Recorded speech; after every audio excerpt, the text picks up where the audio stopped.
오늘 우리에게 주시는 하나님 말씀은 에베소서 4장 13절에서 16절까지의 말씀입니다.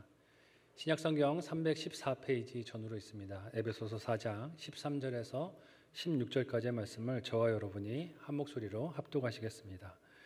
우리가 다 하나님의 아들을 믿는 것과 아는 일에 하나가 되어 온전한 사람을 이루어 그리스도의 장성한 분량이 충만한 데까지 이르리니 이는 우리가 이제부터 어린아이가 되지 아니하여 사람의 속임수와 간사한 유혹에 빠져 온갖 교훈의 풍조에 밀려 요동하지 않게 하려 함이라.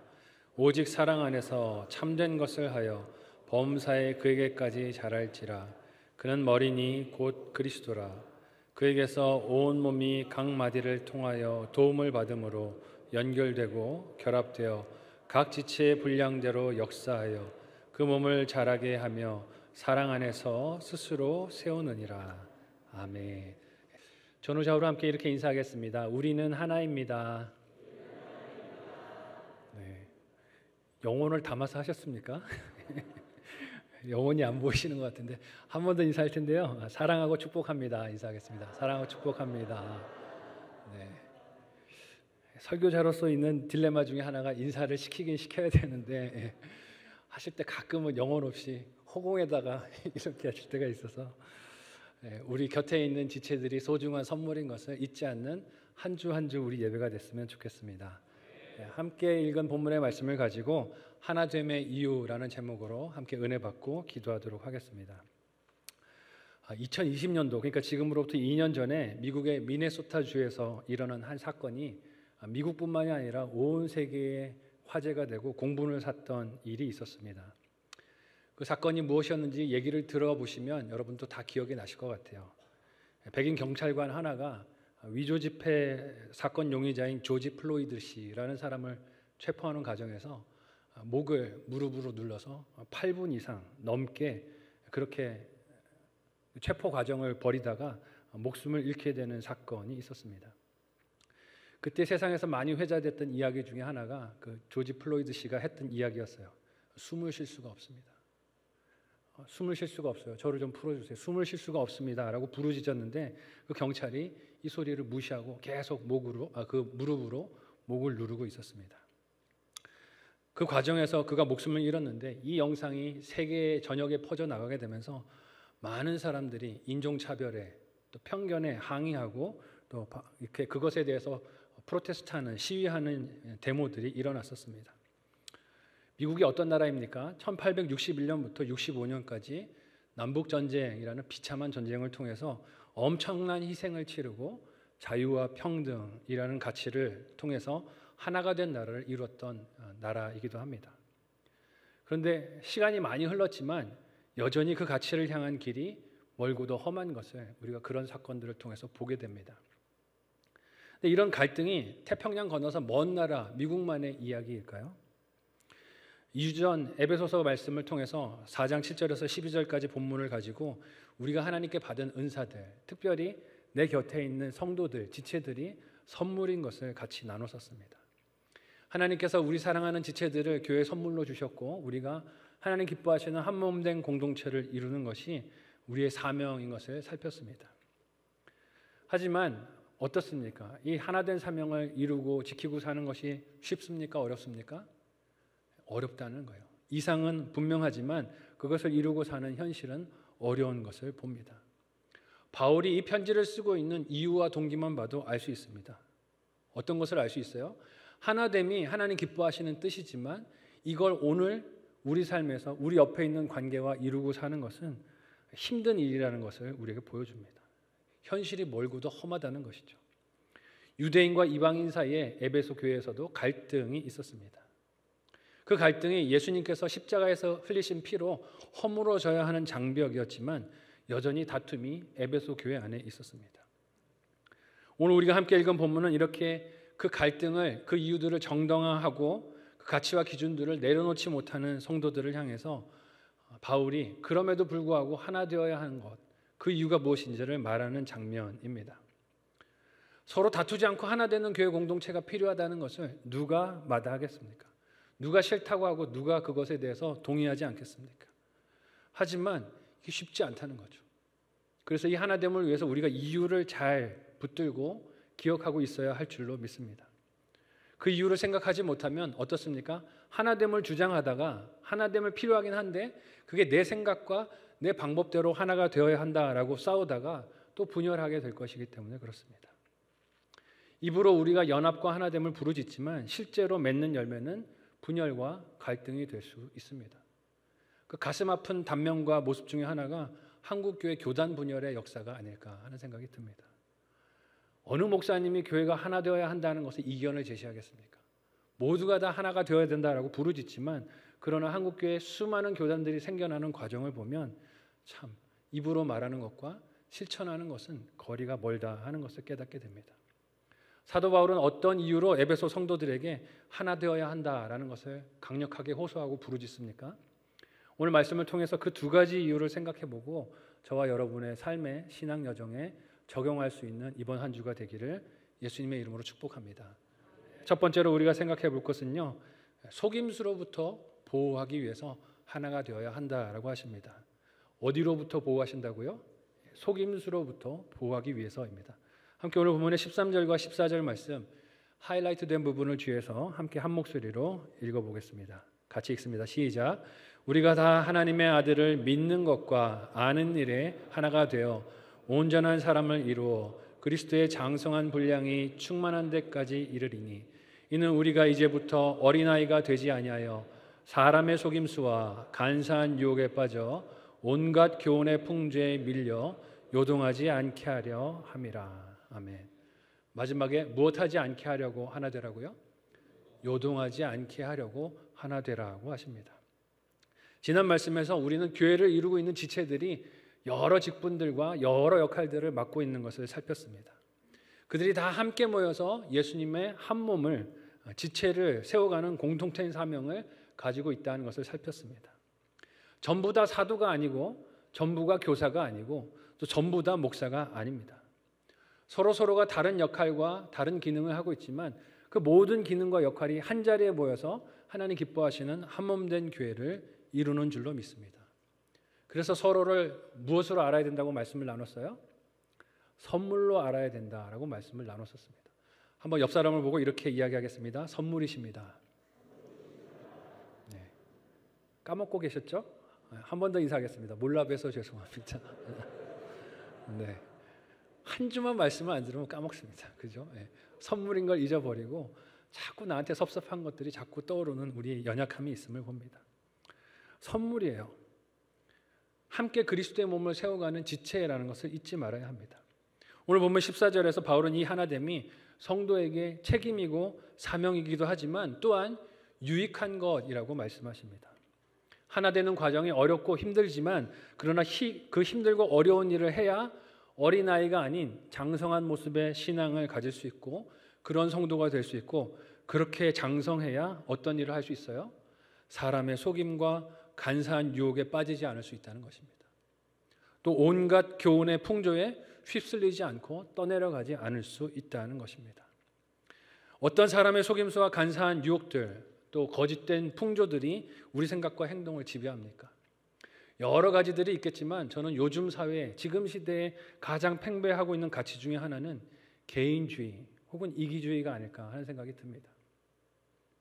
신앙생활을 해도 어떻게 해요? 이기주의로 할 때가 많다는 거예요.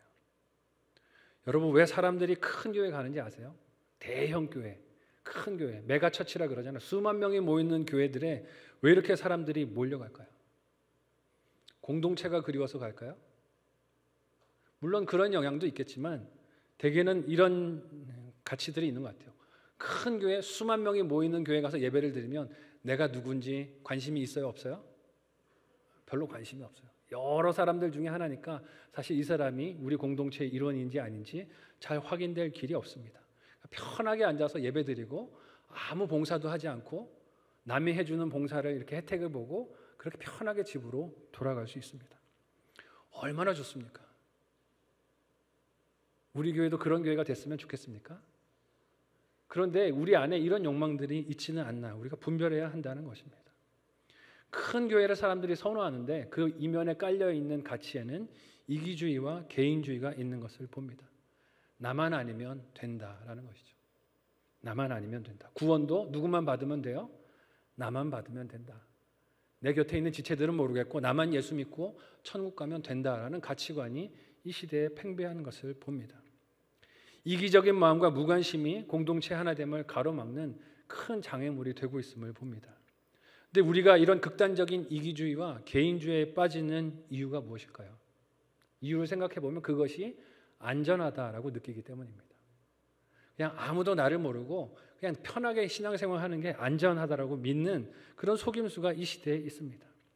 13절이 말하는 하나님의 아들을 믿는 것과 아는 것이 단지 성경적인 지식을 말하는 것이 아님을 우리가 분별해야 합니다. 물론 성경을 공부하고 묵상하고 큐티하고 하나님이 누구신지 아는 것을 필요한 걸로 우리가 생각하지만, 그러나 하나 되기 위해서 내 생각과 기준이 다른 사람의 생각과 기준과 만나서 서로 충돌하고 깎이고 다듬어지는 과정들, 이해하는 여정을 보내는 것 자체도 하나님의 아들을 아는 과정인 줄로 믿습니다. 근데 그 일을 하고 싶어요? 하고 싶지 않아요? 하고 싶지가 않아요. 그죠? 내 생각을 내려놓고 싶지가 않은 거죠. 싸우고 다툴 때 항상 내 생각이 이겼으면 하는 욕심들이 있습니다. 그러나 성도가 성도를 서로 이해하고 알아가고 용납해가는 과정이 예수 그리스도를 알아가는 과정인 줄로 믿습니다. 왜 그렇습니까? 예수님께서 그런 모습으로 우리 인생에게 다가오셨기 때문입니다. 예수님께서 우리를 하나님과 하나 되게 하시기 위해서 자신의 하늘 보좌를 버리셨습니다. 그리고 이 땅에 오셔서 인생의 고난을 몸소 다 받으셨어요. 그리고 십자가의 죽으심으로 우리가 겪는 죽음의 외로움과 공포와 두려움이 무엇인지를 예수님 몸소 다 겪으셨습니다. 왜 그렇습니까? 우리를 이해하시고 우리를 구원하시고 우리를 용납하시고 사랑하시기 때문에 그렇게 하신 줄로 믿습니다. 그 예수님을 따라 신앙생활을 한다는 것이 무엇을 의미합니까? 나도 십자가를 지는 것입니다. 나도 남을 이해하기 위해서 나를 죽이는 적용을 하는 것입니다. 우리의 머리가 그런 예수님이시니 우리도 그 예수님을 따라서 서로를 위해 손 내밀고 자신의 자아를 죽이는 적용이 있어야 할 줄로 믿습니다. 그런 하나님의 아들이신 예수님을 아는 여정은 머리로만 될까요? 안 된다는 것입니다. 손과 발로 해보는 경험이 있어야 한다는 것입니다. 교회를 위해서 내가 감당하고 짊어져야 할 책임을 짊어질 때 그 일을 또 그 지식을 우리가 가질 수 있을 줄로 믿습니다. 맡은 역할을 성실하게 순종하고 충성하는 것, 그 자리를 지켜내는 것이 그런 경험을 우리에게 갖게 해주는 줄로 믿습니다.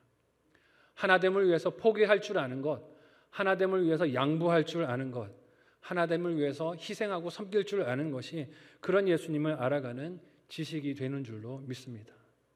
그런데요, 적용들을 잘못하시더라고요. 내려놓으라고, 내려놓아야 한다라고 적용하자고 말하면 무엇을 자꾸 내려놓으십니까? 웃으시는 분들은 다 아시는 것 같아요. 뭘 내려놓으세요? 직분을 내려놓으세요. 직분을. 우리 것을 좀 내려놓읍시다. 그럼 직분을 내려놓고 봉사하는 책임을 내려놓고 역할을 내려놓고 섬기는 자리를 내려놓는 분들이 있으세요. 적용을 그렇게 하시면 돼요? 안 돼요? 옆 사람에게 이렇게 이야기하겠습니다. 그러면 안 되십니다. 네. 그러면 안 되시는 거예요. 네.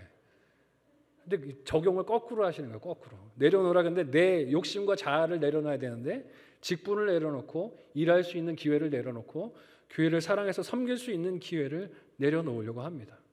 그러면서 핑계는 어떻게 붙이세요? 이게 다 교회를 위하고 공동체를 위하는 일이야 라고 핑계를 붙입니다.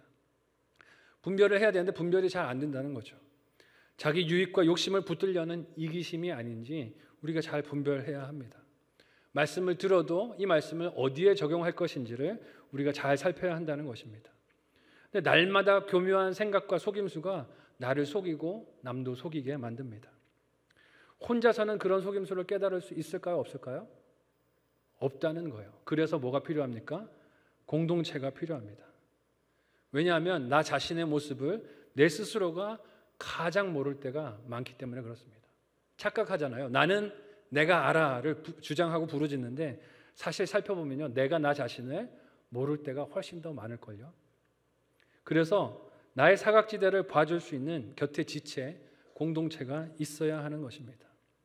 나의 영적인 상태를 진단해주고 말씀으로 도전을 주고 내가 이기적일 때 그 이기적인 생각과 욕심을 그 언어를 꼬집어서 일러줄 수 있는 지체가 있는 것이 복인 줄로 믿으시기를 바랍니다. 옆 사람에게 이렇게 인사하겠습니다. 목장에 나갑시다. 네, 목장에 나가시기를 바라요. 왜요? 목장에 가야 공동체에서 내 사각지대를 일러줄 수 있으니까요. 목장에 가서 서로의 이야기를 나누고 말씀 앞에 우리의 삶을 조명할 때 서로 보지 못하는 이기심과 욕심들을 깨달아 볼 수 있을 줄로 믿습니다. 그런 사람들이, 그런 공동체가 내 곁에 있는 것이 축복이고 은혜입니다.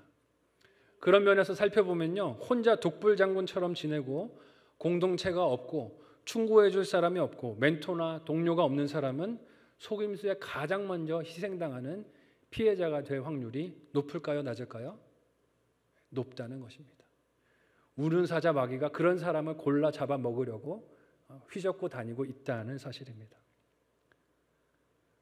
혼자 의롭고 혼자 믿음이 출중하고 혼자 세상의 온갖 부조리와 잘못을 꿰뚫어 보는 것처럼 말하고 의로운 사람들, 행동을 하는 사람들이 있는데 정작 그런 사람들이 자기 약점과 허점을 보지 못할 때가 많습니다. 그래서 나는 어울릴 사람이 하나도 없어. 우리 교회에 들어갈 목장이 하나도 없어. 나랑 말이 통하는 사람이 하나도 없어 하고 자신의 신앙이 높은 것처럼 포장을 하는데 사실은 그런 사람이 악한 마귀 사탄에게 가장 먼저 공격당하는 1순위라는 것을 잊지 말아야 합니다. 자기의 영적인 상태를 어떻게 돌아볼 수 있습니까? 같이 봐주는 공동체가 있어야 할 줄로 믿습니다. 나 혼자 스스로 출중해서 신앙생활을 잘한다라고 착각할 때 사실 벌써 그 속임수와 유혹에 빠져서 요동하고 흘러 떠내려가고 있는 중인지도 모릅니다. 여러분, 요즘에도 미국에는 계속 인종 혐오 사건들이, 차별의 사건들이 발생하는 것을 봅니다. 코로나 사태를 겪으면서 특별히 아시아 계열의 이민자들이 증오와 혐오 범죄에 많은 표적들이 되고 있다는 이야기를 듣습니다. 이런 이야기들을 듣고 뉴스를 보면서 비판하기는 쉬울 수 있어요. 와, 미국이 선진국이라더니 결국 저런 문제 앞에서 계속 넘어지네 라고 판단할 수 있습니다. 하지만 여러분, 한번 잘 돌아보십시오. 한국 사회는 어떻습니까? 그런 차별이 없습니까? 그런 증오와 혐오가 없습니까? 한국 사회라고 말할 것도 없이 우리 교회는 어떻습니까? 우리 교회는 그런 다른 종류의 삶을 살아가고 있는 사람들, 혹은 어려움이 있는 사람들, 나와 다른 사람들을 향해서 이해하고 용납하고 품어주는 마음이 있습니까? 오늘 이 3부 예배 시간에 1층에서는 또 이 자리에 거동하기 어려워서 올라오지 못하고 예배드리는 성도들도 계십니다. 전동 휠체어를 타고 예배드리는 지체들도 계세요.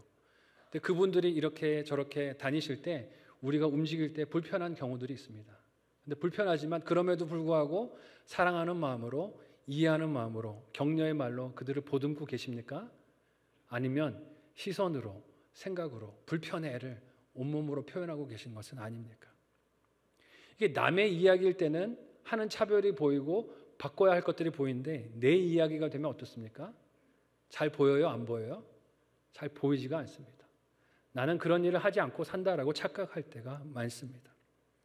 우리 공동체 안에도 표현하지 않아도 시대를 따라서, 세대를 따라서, 혹은 사회와 정치적인 색깔을 따라서, 혹은 지역적인 성향에 따라서, 혹은 학벌에 따라서, 살고 있는 거주지에 따라서, 형편에 따라서 생각하지 못하고 하는 차별과 판단들이 많이 있을 수 있습니다.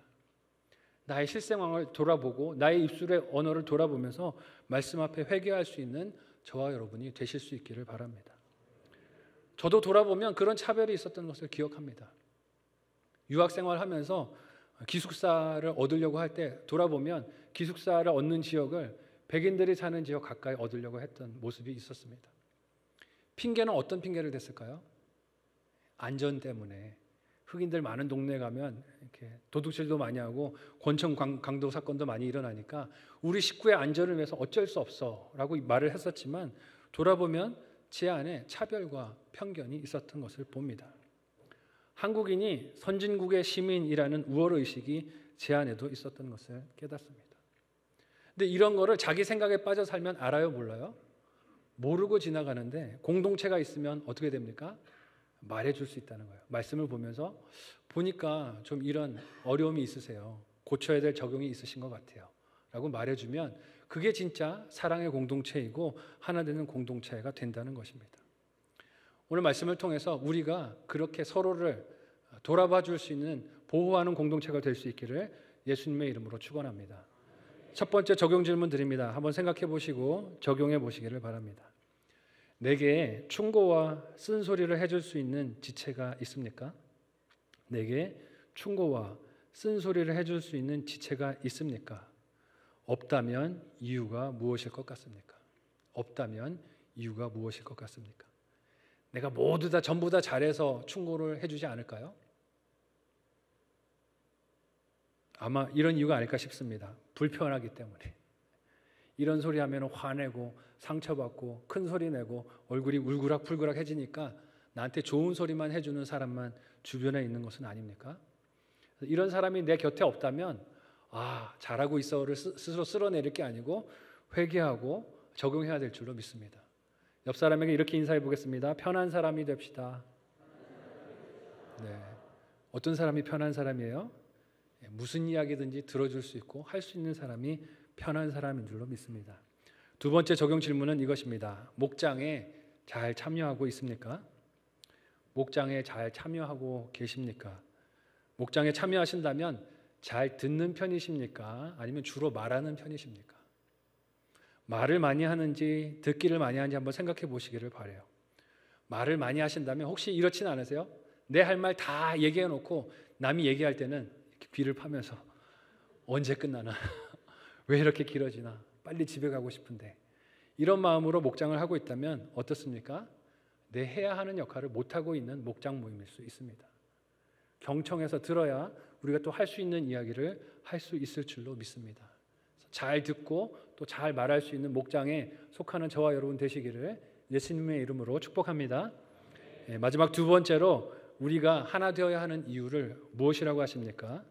우리를 어디서 세우시려고요? 사랑 안에서 세우시려고 하나 되라고 하십니다. 함께 오늘 본문의 15절과 16절 하이라이트 된 부분을 주의해서 한 목소리로 읽어보겠습니다. 같이 읽습니다. 시작. 오직 사랑 안에서 참된 것을 하여 범사에 그에게까지 자랄지라. 그는 머리니 곧 그리스도라. 그에게서 온 몸이 각 마디를 통하여 도움을 받음으로 연결되고 결합되어 각 지체의 분량대로 역사하여 그 몸을 자라게 하며 사랑 안에서 스스로 세우느니라. 아멘. 하나됨을 싫어할 사람이 누가 있겠어요? 하나 되는 거 다 좋아합니다. 다 모여서 큰일을 하는 것을 사람들은 다 원합니다. 하지만 목적과 방법도 이유도 중요하다는 것입니다. 그 연합이 자칫 잘못하면 남을 해롭히고 상처를 주고 맹목적인 맹종을 통해 더 큰 갈등과 차별을 유발할 수도 있기 때문에 그렇습니다. 역사의 그런 모습의 하나됨이 어떤 것들이 있었습니까? 군국주의 혹은 제국주의, 전체주의 같은 사상과 운동들이 있었습니다.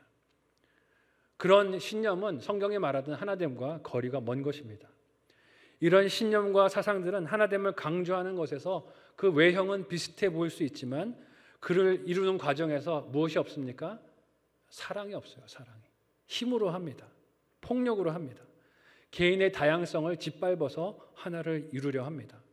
남들 위해서 군림하기 위해서 하나를 만듭니다. 역사에서 이런 관점으로 출현했던 비극적인 일들이 역사들이 있습니다. 파시즘이나 공산주의 같은 그런 사상들이 그로 말미암아 수많은 생명들을 잃게 만들었던 것, 전쟁을 했던 것 우리가 기억합니다. 하나를 만들겠다고 총을 들고 칼을 들고 일어나서 전쟁을 일으켰지만 남긴 것이 무엇입니까? 수많은 생명을 도륙하고 죽이는 비극이었습니다. 상처와 고통들이었습니다.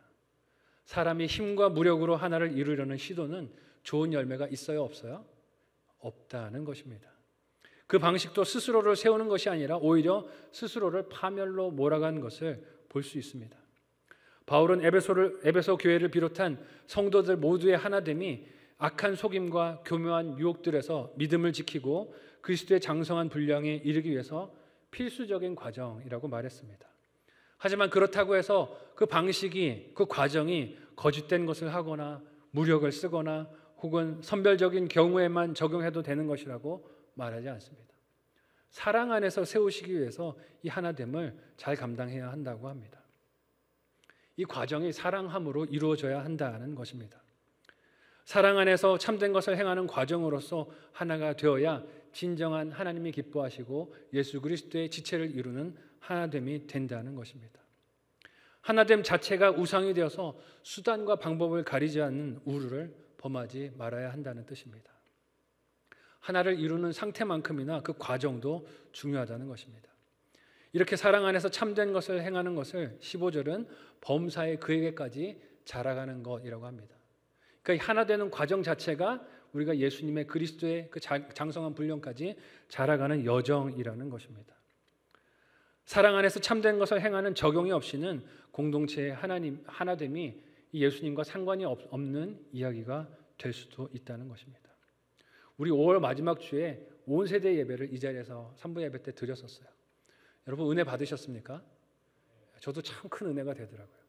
교회 학교 자녀들이 다 이 자리에 와서 예배당 자리가 꽉 차서 성도들이 함께 한 목소리로 찬양하고 신앙을 고백하고 또 말씀을 듣는 모습이 참 장관이었습니다.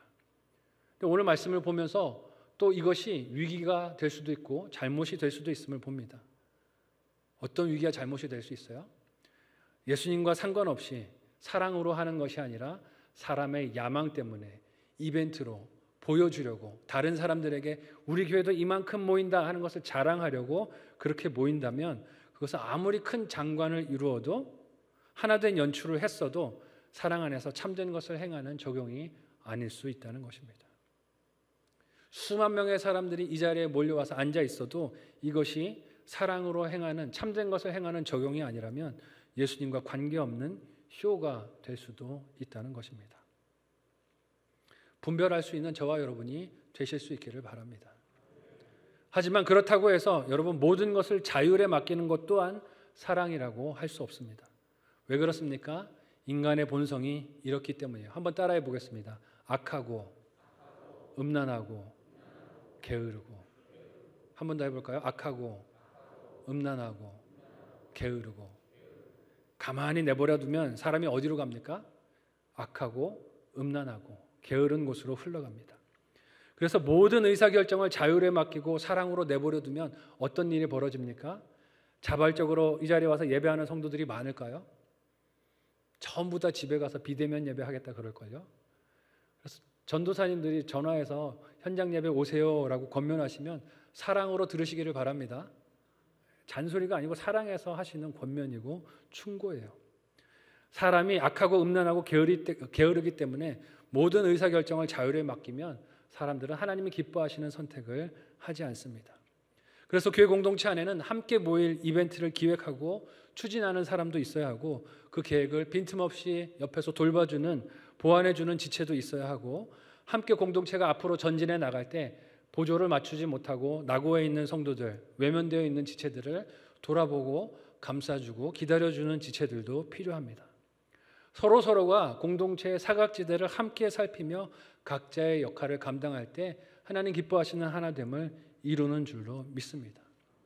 적극적으로 앞에 나서서 찬양하고 앞에서 예배를 이끌어가는 사람들도 있어야 하고 이것을 할 수 있도록 곁에서 소리 나지 않는 곳에서 은밀하게 섬기고 돕는 지체들도 있어야 합니다.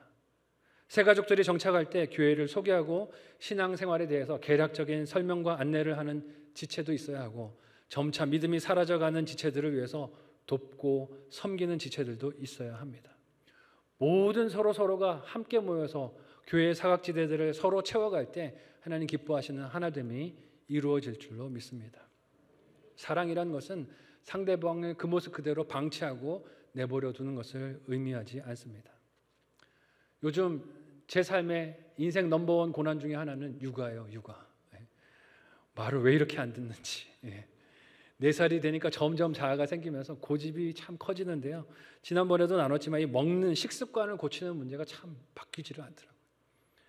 아침부터 먹고 간식 먹어라 하는데도 꼭 이 순서를 바꾸겠다고 때를 쓰고 고집을 피웁니다. 제일 쉬운 방법은 뭡니까? 온 집안이 조용해지고 쉽게 이 문제를 해결하는 방법은 원하는 걸 던져주는 거예요. 애따 먹어라. 조용해라. 그리고 던져주면 일이 빨리 끝날 수 있습니다. 근데 그게 사랑입니까? 사랑이 아니죠. 울더라도 괴롭더라도 참고 약속을 지키고 그것을 훈육하고 가르치는 것이 사랑인 줄로 믿습니다. 사랑은 사랑하는 대상의 진정한 행복과 건강을 위해서 상대방이 알아들을 수 있는 언어와 방법으로 소통하고 기다리고 돕는 것인 줄로 믿습니다. 때로는 온 교회 공동체가 한 영혼을 건강하고 온전하게 세우기 위해서 여러 가지 역할들을 감당해야 할 수도 있습니다. 교회가 서로 하나가 된다는 것은 그저 머리와 생각으로 하나 되는 것이 아니라 서로의 역할로, 섬김으로, 봉사로 그렇게 하나 되는 것입니다. 그 역할들이 공동체 전체에게 그런 영향력을 끼치는 줄로 믿습니다. 어제도 제가 설교 준비하느라고 목양실에 앉아서 정신없이 제 설교 월국어를 쓰고 준비하고 있는데 지역을 담당하고 교구를 담당하시는 한 전도사님께서 저에게 이런 문자를 주셨어요. 목사님, 지금 1층에서 성도들이 식당을 청소하고 계세요. 다시 이제 준비되고 있는 점심 식사를 준비하기 위해서 식당을 쓸고 닦고 청소하고 계신데 한 번만 내려오셔서 좀 격려해 주시고 인사를 해 주세요. 저는 제가 하는 일에 정신이 없어서 일 빠져 있다가 어휴 그랬구나 하고 놀래서 1층 식탁으로 후다닥 내려가 봤습니다. 지역의 지역장님들, 목자분들, 또 권사회에서 안수집사에서 여러 집사님들, 성도님들이 나오셔서 쓸고 닦고 청소를 하고 계셨어요. 더운 날씨에 땀을 뻘뻘 흘리면서 물 청소를 하고 그릇을 다 꺼내서 먼지를 닦고 발코니에 있는 먼지들을 다 물로 씻어내는 중에 계셨습니다. 청소하는 분들 중에는요, 건강이 좋지 못한 분들도 있었어요. 걷는 게 불편하신 분들, 숨 쉬는 게 힘든 분들도 있으셨어요. 그럼에도 불구하고 나오셔서 땀을 흘리고 그 봉사를 하시는 모습을 보면서 참 제가 은혜와 감동을 받았습니다. 코로나 2년이 넘는 기간 동안에 먼지가, 쓰레기가 얼마나 많이 쌓였겠어요. 그런데 정작 그 자리에 가서 청소를 해보지 않으면 교회가 그런 줄 알까요? 모를까요? 모르죠. 그냥 자연히 깨끗해지는 줄 알아요. 성만교회 우렁각시가 있는 줄로 착각하는 거죠. 근데 누군가가 쓸고 닦고 섬기고 땀을 흘리기 때문에 교회가 이렇게 깨끗하게 유지되는 줄로 믿습니다. 드러나는 자리에서 섬기는 분들도 있지만 드러나지 않는 자리에서 그렇게 섬기는 분들도 계시다는 거예요. 그렇게 교인들이 다시 교제하고 하나 되어 기쁨의 만남을 가질 수 있도록 정성스럽게 준비하는 손길들이 있는 것을 보면서 참 감동이 되었습니다.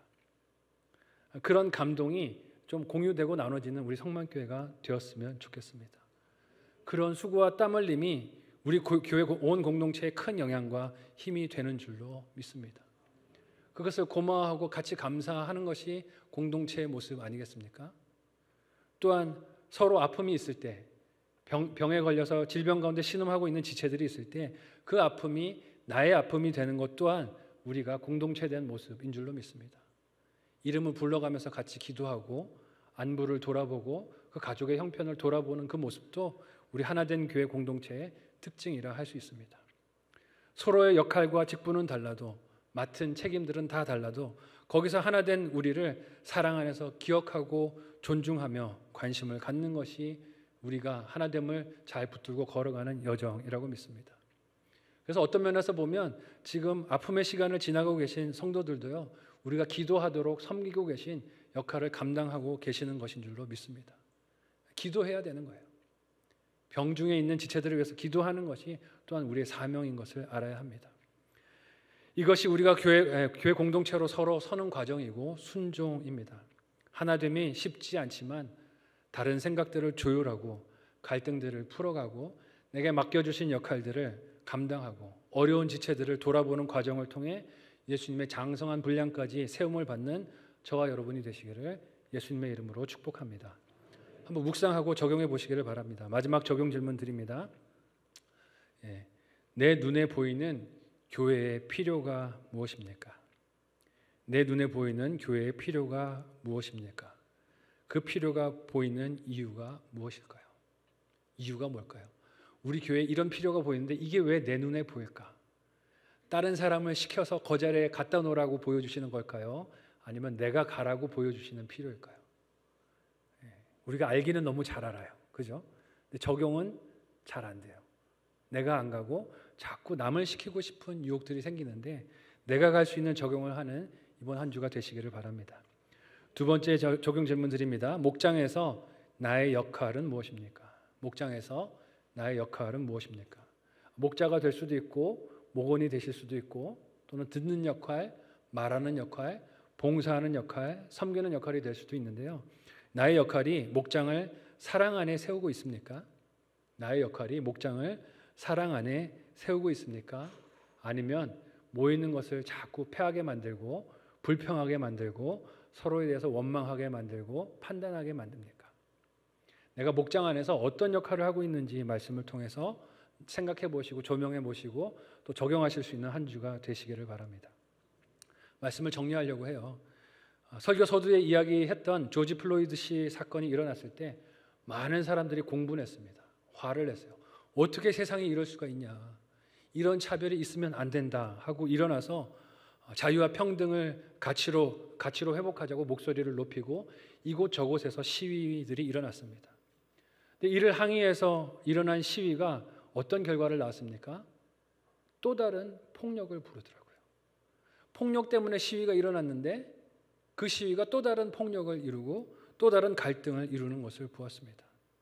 사람이 세우려는 공평과 정의가 이렇다 하는 것을 봅니다. 항상 균형에 문제가 생기는 거예요. 바울 사도는 에베소 교회 성도들에게 사람의 생각과 힘으로 그렇게 이루는 하나됨이 아니라 구원하신 예수님으로 인한 하나됨을 이루라고 권면합니다. 그런데 그 하나됨의 이유를 뭐라고 이야기합니까? 책임이기 때문에, 사명이기 때문에만 그렇게 하나됨을 이루라는 것이 아니라 그 하나됨이 우리를 보호한다는 것입니다. 하나가 되어 있을 때 세상의 속임수에 떠내려가지 않고 우리 공동체를 말씀으로 지킬 수 있다는 것입니다. 또한 인간적인 제도나 힘이 아니라 사랑 안에서 설 수 있는 것이 오직 이렇게 예수 그리스도의 복음 안에서 하나 되는 공동체이라고 이야기합니다. 그런데 세상은 자꾸 우리의 이 마음을 흐트러뜨리려고 합니다. 자꾸 우리 마음을 이기주의로 몰아붙여요. 그렇게 살면 손해보고 사는 거야. 그렇게 살면 너만 바보 되는 거야. 적당히 신앙생활 하는 게 좋은 거야. 왜 그렇게 교회 가서 미련하게 봉사하니? 그렇게 사는 건 지혜로운 게 아닌 거야. 이기적으로 적당하게 살아야 그래야 너도 편하게 신앙생활 하는 거야 라고 자꾸 차별하게 만들고 편을 가르게 만들고 이기적으로 살아가도록 유혹을 합니다. 여기에 속지 않기 위해서 뭐가 필요한 겁니까? 한번 따라해 볼까요? 공동체. 옆 사람에게 다시 한번 이렇게 인사하겠습니다. 몰라봬서 죄송합니다. 죄송해요 진짜. 몰라봬서 죄송합니다. 곁에서 우리가 함께 설 수 있도록 도와주는 지체가 내 곁에 있는 지체들인 것을 잊지 않으셨으면 좋겠어요. 내가 우리 공동체에서 하는 역할이 속임수에서 보호하는 역할인지를 돌아보시는 한 주가 되시기를 바라요. 혹시 속임수에 빠뜨리고 있는 역할을 하고 있는 것은 아닙니까? 하나 되게 해야 되는데 글쎄 저 사람이 지난주에 그렇게 욕을 했대, 당신한테 그렇게 비방을 했대 라고 하면서 사람들의 마음이 나뉘고 갈라지고 분열하고 다투는 일에 그렇게 쓰임받는 도구가 되고 있는 것은 아닙니까? 내가 속임수에서 우리 공동체를 보호하는 역할을 하고 있는지 회방하는 역할을 하고 있는지 말씀 앞에 분별하고 돌아보는 한 주가 되시기를 바랍니다. 사랑 안에서 우리 공동체를 세우고 있는지 아니면 인간적인 욕심과 방법과 무력으로 내 뜻으로 공동체를 세우려고 하는지 분별할 수 있기를 바랍니다. 오늘 말씀을 통해서 하나 되어야 하는 그 이유를 잘 말씀으로 붙잡고 그 역할로 쓰임받는 저와 여러분 모두가 되시기를 사랑하는 예수님의 이름으로 축복합니다. 아멘. 말씀을 기억하며 합심해서 함께 기도하겠습니다. 기도할 때 하나님, 하나됨이 내 영혼을 위해서 세상에 떠내려 가지 말라고 주신 하나님의 보호장치인 것을 다시금 깨닫습니다. 하나 될 수 있도록 내 마음을 인도하여 주시고 목장에 열심을 내게 하여 주시고 또 우리 교회 공동체를 그렇게 내게 주신 역할로 섬기게 도와달라고 오늘 말씀을 붙들고 간절한 마음으로 합심해서 함께 기도하겠습니다. 하나님 은혜를 감사합니다. 우리를 홀로 두지 아니하시고 함께 신앙생활할 수 있는 지체들을 주심을 감사합니다. 나의 신앙의 사각지대를 보라고 혼자 걷는 여정이 아니라고 귀한 지체들을 맡겨주셨는데 내 생각으로 내 기준으로 판단하고 정죄하였던 것을 주님 용서하여 주시고 하나님 기뻐하시는 참된 하나됨을 이루고 그 이유를 붙들고 나아가는 우리가 되게 도와주시옵소서. 내 영혼을 지켜주시기 위해 사랑 안에 참된 공동체를 세우고 하나 되라고 하나님 이 명령을 주시니 우리가 믿음으로 기쁨으로 사랑함으로 순종하고 좋은 열매 맺도록 도와주시옵소서. 이번 한 주간도 세상의 가치관에 떠내려가지 아니하도록 우리에게 맡겨주신 공동체를 사랑하며 함께 승리하는 한 주의 믿음 여정이 되게 도와주옵소서. 예수님의 이름으로 간절히 기도하옵나이다. 아멘. 하나님, 오늘 말씀을 통해서 우리를 지키시고 보호하기 원하시는 하나님의 사랑을 깨달아 알게 하여 주시니 감사합니다. 우리가 하나됨을, 주의 사랑을 받아 우리 공동체를 지키기 위해서, 또 사랑 안에 온전한 공동체를 세워가기 위해서 순종하고 이루어가게 도와주시옵소서.